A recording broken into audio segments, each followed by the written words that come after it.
The day they kicked her to the floor was the day their perfect lives began to fall apart.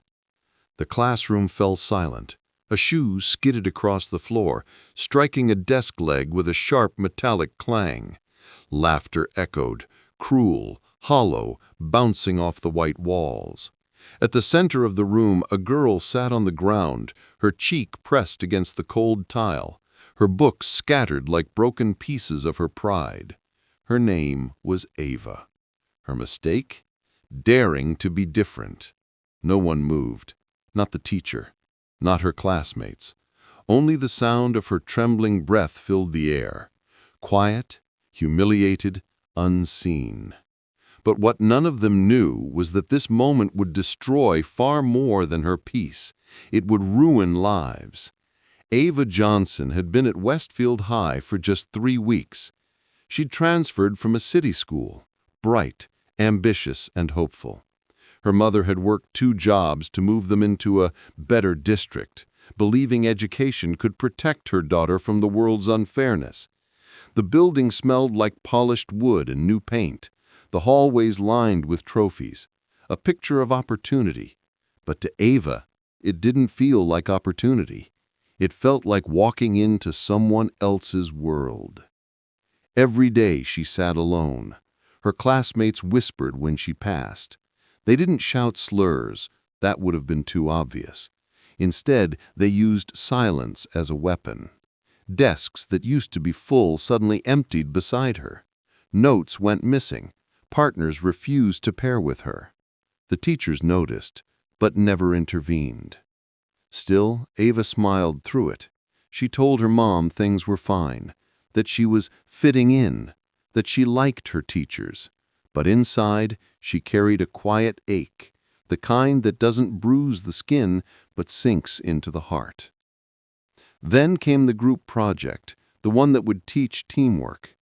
Ava was assigned to a table with 3 of the most popular students in class. Everyone expected it to go wrong. No one expected how far they'd go to make sure it did. It began with jokes, little things, snickers when she spoke, side glances when she offered ideas. When she suggested something intelligent, they'd mock her voice. When she stayed quiet, they'd accuse her of being lazy. The teacher, distracted by grading papers, never looked up. Ava tried harder. She came early, brought notes, even typed up the entire report on her own. But on the day of the presentation, everything changed. One of the boys, Derek, swapped her file with blank pages. When she stood at the front to speak, the screen behind her was empty. No slides, no data, no words. Laughter echoed across the room. Someone whispered, "Guess she couldn't handle real work." The sound burned more than the insult. It was the laughter, that collective sound of cruelty pretending to be entertainment. After class, she found her project shredded in the trash. Her bag was missing, and when she turned to leave, Derek kicked it across the floor. Books spilling, pens scattering. Another kick, this time her leg. A shove followed. She hit the ground. The others didn't stop him. They didn't help her either. Someone filmed it, a short clip of her on the floor, face hidden, legs drawn close. It spread through the school within hours. By lunchtime, everyone had seen it. Comments poured in. Some mocked her. Others stayed silent. No one deleted it. That night, Ava didn't eat. She just stared at her reflection, the reflection of a girl who wanted to disappear. The next morning, she didn't come to school. Days passed, the laughter faded, but the guilt began to root somewhere else, in the very people who caused it. It started with whispers. The video had made its way beyond the school, shared online, picked up by local forums, and eventually noticed by the district board. A headline appeared, "Student Assault at Westfield High, Administration Silent." Within hours, reporters were outside the school gates. Parents demanded answers. Teachers were questioned. Derek's name came up first. Then the others. Their faces, once confident and admired, appeared on every social feed. What had been laughter a week ago turned to panic. Colleges withdrew their offers. Parents were called to disciplinary hearings.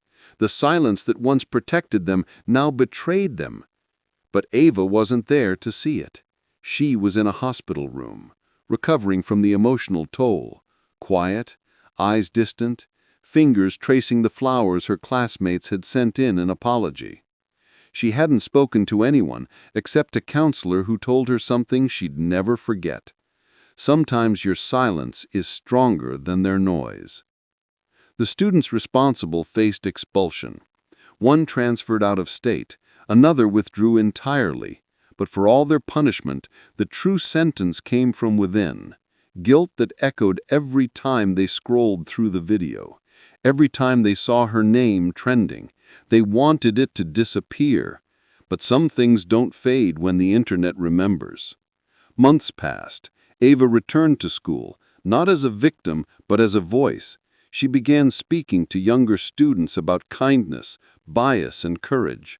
Her story, once a source of humiliation, became a spark for change. The school introduced new programs, teachers underwent training, and posters filled the hallways with messages about respect. But Ava didn't do it for them. She did it for every student who sat in silence, too afraid to speak, too tired to fight. As for the bullies, they moved on, but the internet didn't. Their names still appeared in search results, attached forever to a moment of cruelty.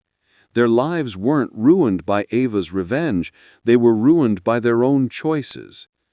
Ava's mother often said, "Justice isn't always loud. Sometimes it's just truth, finally seen." And that's what Ava carried with her, not bitterness, but power. Because in the end, the moment they tried to break her became the moment she learned how strong she really was. They say cruelty reveals who we are, but so does how we respond to it. If you had been in that classroom, would you have stood up or stayed silent like the rest?